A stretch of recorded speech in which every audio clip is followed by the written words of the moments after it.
কি গো সোনা ভাই বোনেরা, সব ভালো তো? আজ আমরা বানাতে চলেছি কড়াই পনির। পনিরের এখন বাজারে যা দাম, তাতে মনে হচ্ছে সোনার বদলে পনিরে টাকা ইনভেস্ট করলে তাড়াতাড়ি বড় লোক হবে। তো চলুন পকেটে টান দিয়ে আর মনে সাহস নিয়ে শুরু করি।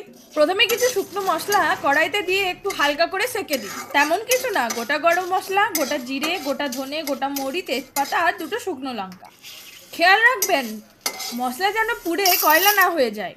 আমার মতো অন্যমনস্ক হয়ে পাশের বাড়ি ঝগড়া শুনতে গেলে কিন্তু পনির নয়, কয়লা ভাজা খেতে হবে। এখন পনিরগুলোকে কিউব করে কাটুন। ছোটবেলায় জ্যামিতি বক্সের মতো নিখুঁত হতে হবে না, কেটে গেলেই হলো। এবার পনিরগুলোকে হালকা করে ভেজে নিন।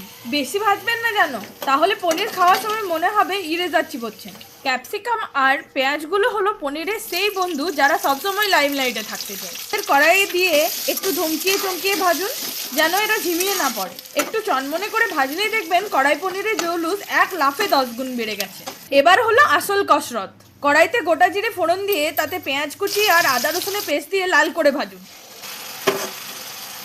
লাল হয়ে গেলে টমেটো পেস্ট, হলুদ গুঁড়ো, কাশ্মীরি লঙ্কা গুঁড়ো আর যে মশলাগুলো ভেজে রেখেছিলেন সেটা মিক্সারে গুঁড়ো করে মিশিয়ে দিন।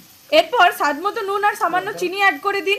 এরপর এমনভাবে কষান যতক্ষণে তেল মশলা ডিভোর্স হচ্ছে। মানেটা বুঝবেন না?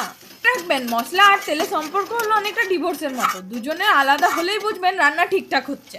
এবার আগে থেকে ভেজে রাখা পনির, পেঁয়াজ আর ক্যাপসিকামগুলোকে কড়াইতে ছেড়ে দিন। সামান্য একটু জল দিয়ে 5 মিনিট ঢাকা দিয়ে রান্না হতে দিন। নামানোর আগে একটা প্যানে একটু কসুরি মেথি গরম করে ওপর দিয়ে ছড়িয়ে দিন। এটা হলো রান্নার সেই পারফিউম যা না দিলে পাশে বাড়ির মাসিমা জানতেই পারবে না আপনি আজ রাজকীয় কিছু রাঁধছেন।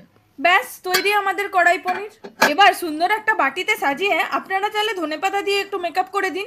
গরম গরম রুটি বা পরোটার সাথে এটা যার সামনেই দেবেন সে আপনার হাতের জাদুতে কুপোকাত হবেই। ভিডিওটা ভালো লাগলে অবশ্যই লাইক দেবেন আর সাবস্ক্রাইব করে এই অধমের পাশে থাকবেন। আজ চললাম, টাটা।